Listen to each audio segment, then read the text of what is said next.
Assalamualaikum warahmatullahi wabarakatuh. Yang terhormat Ibu Cahyo Dwi Andita, Magister Pendidikan, selaku dosen mata kuliah telaah kurikulum, dan tak lupa juga teman-teman seperjuangan.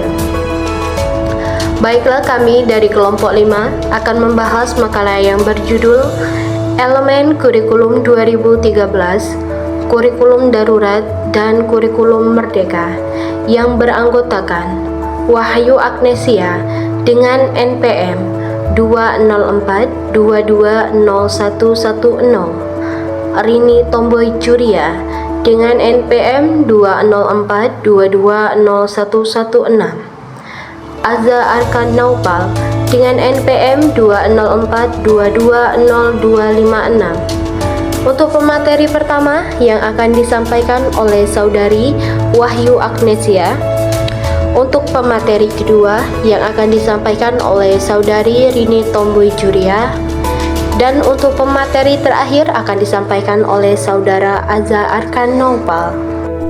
Baiklah, di sini saya akan menjelaskan materi yang pertama. Materi yang akan dibahas yang pertama, standar kompetensi lulusan kurikulum 2013, kurikulum darurat dan kurikulum merdeka. Yang kedua, standar isi kurikulum 2013, kurikulum darurat dan kurikulum merdeka. Standar kompetensi lulusan kurikulum 2013, kurikulum darurat dan kurikulum merdeka. SKL dalam kurikulum 2013 diatur oleh Peraturan Menteri Pendidikan dan Kebudayaan Nomor 20 Tahun 2016.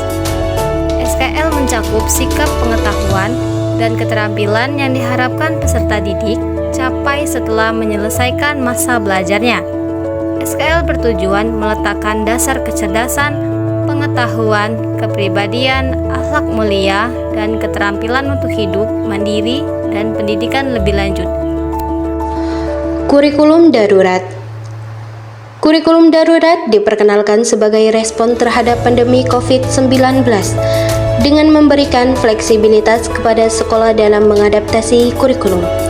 Sekolah diberi opsi untuk tetap menggunakan kurikulum nasional, menggunakan kurikulum darurat yang disesuaikan dengan kebutuhan peserta didik, atau melakukan penyederhanaan kurikulum.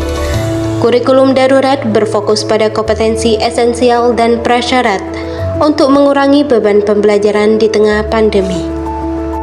Kurikulum Merdeka.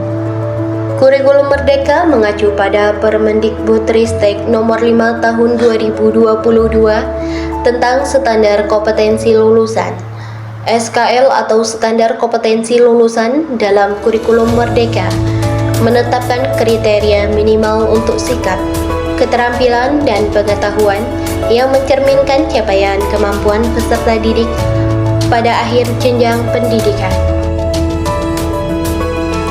Baik, di sini saya akan menjelaskan materi standar isi kurikulum 2013, kurikulum darurat, dan kurikulum merdeka.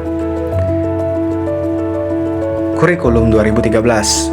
Standar isi dalam kurikulum 2013 diatur oleh Peraturan Pemerintah Nomor 19 Tahun 2005 yang kemudian direvisi dengan Peraturan Pemerintah Nomor 13 Tahun 2015. Standar isi mencakup ruang lingkup materi dan tingkat kompetensi untuk mencapai kompetensi lulusan pada jenjang dan jenis pendidikan tertentu. Selanjutnya, kurikulum darurat. Kurikulum darurat diadaptasi sebagai respons terhadap pandemi COVID-19 dengan menyederhanakan kurikulum dan memprioritaskan kompetensi inti dan dasar yang esensial. Langkah-langkah pengembangan kurikulum adaptif di SD atau MI meliputi penyesuaian KI dan KD, pembuatan bahan ajar, RPP adaptif, pembelajaran inovatif, dan evaluasi diagnostik. Selanjutnya yaitu kurikulum merdeka. Kurikulum merdeka. Standar isi dalam kurikulum merdeka diatur oleh Permendikbudristek Nomor 7 Tahun 2022. Standar isi disusun dengan memperhatikan kompetensi lulusan, ruang lingkup materi, dan jenis pendidikan termasuk pengajaran dasar, kesehatan khusus, dan peserta didik berkebutuhan khusus. Cukup sekian presentasi dari kami. Presentasi yang usai begitu cepat, sama halnya dengan dia yang kisahnya singkat tapi kenangannya melekat. Maaf jika presentasi kami kurang sempurna, karena yang sempurna milik kita yang dulu pernah bersama. Saya akhiri, wassalamualaikum warahmatullahi wabarakatuh.